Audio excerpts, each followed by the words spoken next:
రాష్ట్రంలో ఖాళీ అయిన 2 రాజ్యసభ సీట్ల కోసం కాంగ్రెస్లో గట్టి పోటీ ఉంది.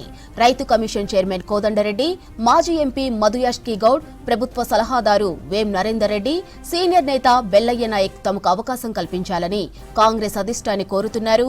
ఇక పీసీసీ వర్కింగ్ ప్రెసిడెంట్ జగ్గారెడ్డితో పాటు ఇరవర్తి అనిల్ ఇప్పటికే ఢిల్లీ వెళ్లారు. అయితే సుప్రీంకోర్టు మాజీ న్యాయమూర్తి జస్టిస్ సుదర్శన్ రెడ్డి పేరు కూడా రాజ్యసభ ఎన్నికలకు వినిపిస్తోంది. రాష్ట్రంలో ఖాళీ అయిన 2 రాజ్యసభ సీట్ల కోసం కాంగ్రెస్లో గట్టి పోటీ ఉంది. రైతు కమిషన్ చైర్మన్ కోదండరెడ్డి, మాజీ ఎంపీ మధుయాష్కి గౌడ్, ప్రభుత్వ సలహాదారు వేం నరేందర్ రెడ్డి, సీనియర్ నేత బెల్లయ్య నాయక్ తమకు అవకాశం కల్పించాలని కాంగ్రెస్ అధిష్టాన్ని కోరుతున్నారు. పీసీసీ వర్కింగ్ ప్రెసిడెంట్ జగ్గారెడ్డితో పాటు ఇరవర్తి అనిల్ ఇప్పటికే ఢిల్లీ వెళ్లారు. అయితే సుప్రీంకోర్టు మాజీ న్యాయమూర్తి జస్టిస్ సుదర్శన్ రెడ్డి పేరు కూడా రాజ్యసభ ఎన్నికలకు వినిపిస్తుంది. రైతుక డీటెయిల్స్, కాంగ్రెస్ లో రాజ్యసభ రేస్పై మరిన్ని వివరాలు షరీఫ్ అందిస్తారు. చెప్పండి షరీఫ్, కాంగ్రెస్ లో రాజ్యసభ సీటును ఎవరెవరు ఆశిస్తున్నారు, వివరాలేంటి?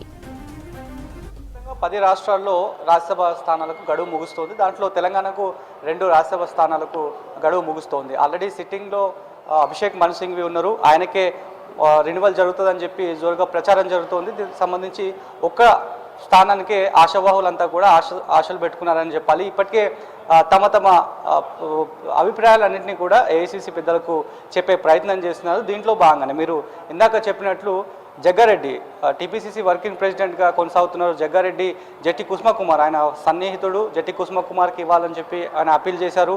ఆయనతో పాటు జట్టి కుసుమకుమార్తో పాటు corporation chairman, mineral corporation chairman Iravarthi Anil, BC సామాజిక వర్గానికి సంబంధించినటువంటి నేత, ఆయన కూడా ఢిల్లీకి వెళ్లారు. కొద్దిసేపటి క్రితమే జగ్గారెడ్డి ఏఐసీసీ చీఫ్ మల్లికార్జున ఖర్గేతో భేటీ అయ్యారు. తాజా రాజకీయ పరిస్థితులపైన ఖర్గేతో మాట్లాడినట్టుగా తెలుస్తుంది. దానికి సంబంధించి ఫోటోగ్రాఫ్స్ కూడా బయటకు వచ్చినటువంటి పరిస్థితి.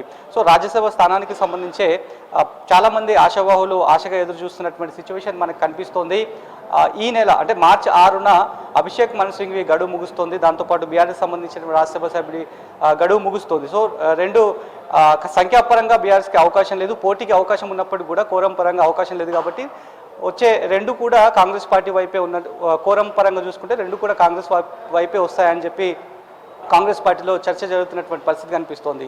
కాంగ్రెస్కి మొత్తం కోరం పరంగా చూసుకుంటే 66 మంది ఎమ్మెల్యేలు ఉన్నారు. అందులో మిత్రపక్షంగా ఎప్పటి నుంచో కొనసాగుతుంది. ప్రతి ఎన్నిక వచ్చినా కూడా దాంట్లో సిపిఐ సంబంధించి పునంనేని కూడా కలుపుకుంటే 67కు వెళ్తుంది. ఆ తర్వాత కాంగ్రెస్ పార్టీలోకి చేరినటువంటి ఎమ్మెల్యేలు కూడా కొంతమంది ఉన్నారు. సో మొత్తం ఇటు సిపిఐ, అదేవిధంగా ఎంఐఎం, దాంతోపాటు బీఆర్ఎస్ కలుపుకుంటే 80కు పైగానే ఎమ్మెల్యేల స్థానం కోరం పెరిగింది. కాబట్టి ఖచ్చితంగా తమ వైపే ఏకగ్రీవం అయ్యేటువంటి ఛాన్సెస్ చాలా వరకే ఉన్నటువంటి వర్షన్ అయితే కాంగ్రెస్ పార్టీకి సంబంధించినటువంటి నేతలు అయితే చెప్తున్నటువంటి పరిస్థితి కనిపిస్తోంది. పోటీకి 10 మంది సంఖ్యాబలం చేకూరిస్తే పోటీలో నిల్చోవచ్చు. కానీ కోరం పరంగా ఒక రాజ్యసభ స్థానానికి 40 మంది ఎమ్మెల్యేలు అవసరం ఉంటుంది. కాబట్టి సో ఈ అంశంపైనే కోరం పరంగా చూసుకుంటే కాంగ్రెస్ పార్టీకే మెండుగా అవకాశాలు ఉన్నాయనేటువంటి అంశాన్ని అయితే చెప్తున్నారు. ఇందాక మీరు చెప్పినట్టు ఇటు జట్టి కుసుమకుమార్ పేరు వినిపిస్తుంది.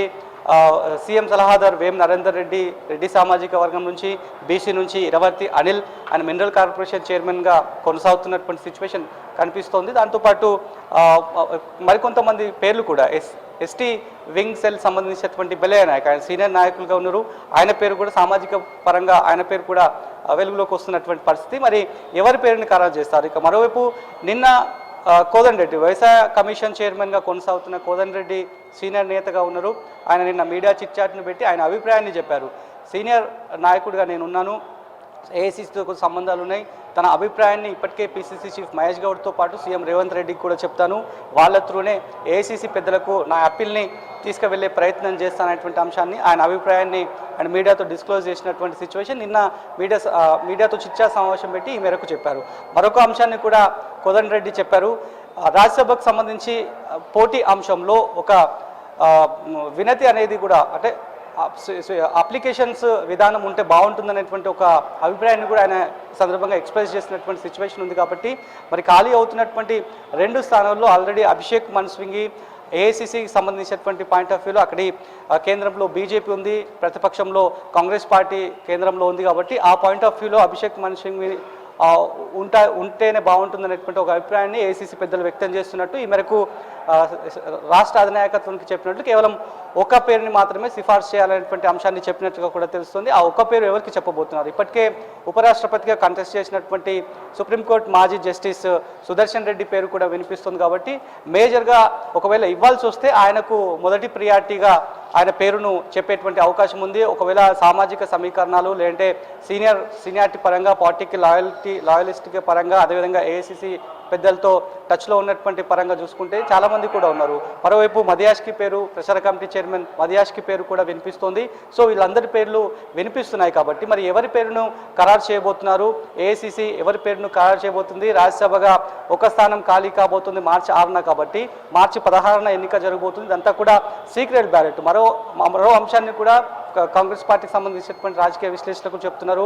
సో విప్పు విధానం అనేది ఒక పార్టీ విప్పు జారీ చేస్తే కనుక ఆ పార్టీ నుంచి గెలిచినటువంటి ఆ పార్టీ బీఫామ్ నుంచి గెలిచినటువంటి వాళ్ళు మాత్రమే ఆ విప్పుకు లోబడి ఉండాలి. వేరే పార్టీకి మద్దతు తెలపడమో లేదంటే ఓటు వేయకుండా ఉండడమో ఇలాంటి ప్రక్రియ ఉంటుంది. కానీ ఇన్ హౌస్లోనే ఒకవేళ రాజ్యసభలో ఏవైనా బిల్లులు సంబంధించినటువంటి వ్యవహారంలో ఓటింగ్ జరిగేటువంటి ప్రాసెస్లో భాగంగా విప్పు అంశం అమల్లో ఉంటుంది. కానీ ఇప్పుడు ఎన్నిక అంశం ఇది కూడా సీక్రెట్ బ్యాలెట్ అంశం కాబట్టి విప్పు జారీ చేసేటువంటి అవకాశం ఇన్ హౌస్లోనే ఉంటుంది. కాబట్టి అవుట్ ఆఫ్ ద హౌస్ ఉండదు అనేటువంటి అంశాన్ని చెప్తున్నారు. సో ఈ పాయింట్ ఆఫ్ వ్యూలోనే కోరం పరంగా కాంగ్రెస్ పార్టీకి మెజార్టీ ఉంది కాబట్టి ఖచ్చితంగా రెండిట్లో ఆల్రెడీ ఒకటి కన్ఫర్మ్ అయిపోతుంది. సిట్టింగ్గా ఉన్నటువంటి ఆయనకే మనుసింగికే ఇవ్వబోతున్నారు, రెన్యువల్ చేయబోతున్నారు. మరొక స్థానం ఉంది కాబట్టి ఇది ఏకగ్రీవమైనటువంటి అవకాశం ఉందనేటువంటి చర్చ మాత్రం కాంగ్రెస్ పార్టీలో వ్యక్తమవుతుంది.